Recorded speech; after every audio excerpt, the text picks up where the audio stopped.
Bakit lagi na lang pababa ang crypto? Bitcoin, Ethereum, Pi Network, halos lahat nadudulas pababa. Parang wallet mo after ng Shopee sale. Pero what if I tell you na hindi lang market crash ang dahilan? May mas malalim na ugat to. Something about the liquidity, utility, and of course, the mass adoption. At guess what ha?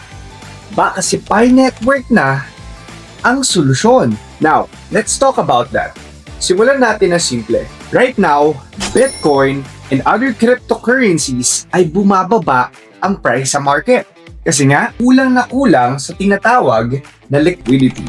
Well, ano bang ibig sabihin ng liquidity?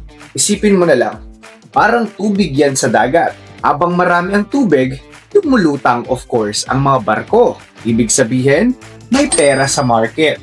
Napakadaling bumili at magbenta. Pero, kapag natuyo ang dagat, lahat ng barko naiipit sa putek. Ganun ang market right now. Dry liquidity. Alam mo yung feeling na wala kang load pero may gusto kang tawagan? Ganyan din ang cryptocurrency ngayon. Gusto niyang umangat ang price pero wala nang pang-data. At hindi lang yan ha. Global investors around the world are in a risk-off mood. Ano bang ibig sabihin nito? Gusto nilang i-hold ang fiat o pera kaysa mag-invest sa mga high-risk investments katulad ng cryptocurrency. Less money is equivalent to less liquidity. Less liquidity is equivalent to price drop. Pero teka, hindi lang liquidity ang problema dito. Alam mo kung ano? Ang malaking problema talaga ay kulang sa utility at mass adoption. Most crypto projects, puro trading lang talaga. Yung tipong walang totoong gamit sa pang-araw-araw na buhay. Lalong-lalo na sa ordinaryong tao tulad mo. Kung ang isang coin or cryptocurrency ay hindi mo magamit pangbili ng kape or grocery, ibig sabihin, wala pa talaga siyang purpose sa mundong to. So for example na lang ha, kung yung coin ay hindi mo pa rin mapambili ng Jollibee after 3 to 5 years, Pioneer, magtaka ka na. Baka hindi coin yan at baka promise lang. So ibig sabihin, kapag bumaba ang presyo, of course, magtatakbuhan lahat ng investors kasi wala namang dahilan para i-hold ang cryptocurrency bukod sa liquidity backbone na nagpapatakbo sa price nito. Kaya importante talaga Pioneer ang mass adoption and of course, ang utility na tinatawag. Imagine ha, kung everyday ginagamit ng lahat ng tao ang cryptocurrency mo, pambili ng kape, pambayad ng grocery, na tipong parang GCash lang, hindi lang pati investors at normal na tao na ang gumagamit, yan ang tunay na purpose ng blockchain technology. Now, dito papasok si Pi Network.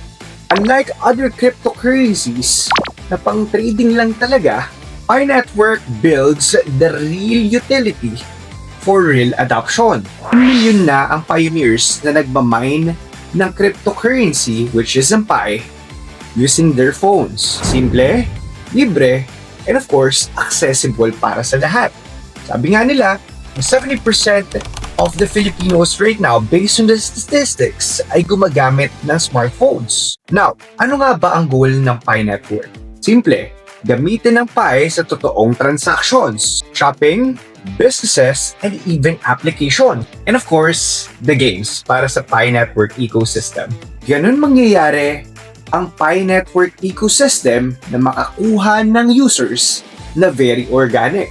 Yung tipong hindi lang dahil sa traders, kundi dahil sa tunay na gamit sa ecosystem. Ibig sabihin, ang ibang cryptocurrency ay nakapahinga mode lang, si Pi Network naka-grind mode. Yung tipong parang tropa mong hindi nagpapahinga dahil sa thesis kahit 2 AM na. So kapag dumating ang panahon na marami na talagang gumagamit ng Pi, mas stable ang liquidity. Hindi siya nakadepende sa hype, kundi nakadepende sa real value.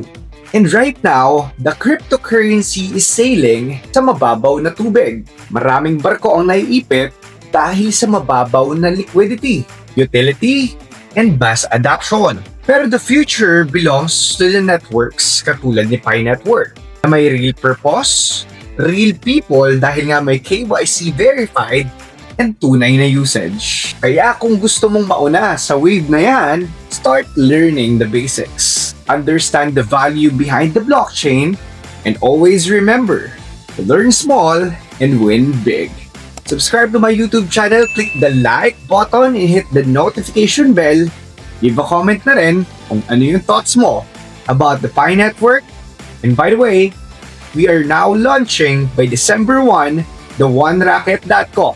For those people na creator dyan na gustong kumita directly without any commission, I suggest to register and whitelist doon sa OneRocket.com using your email. Bye Pioneer, and see you next week.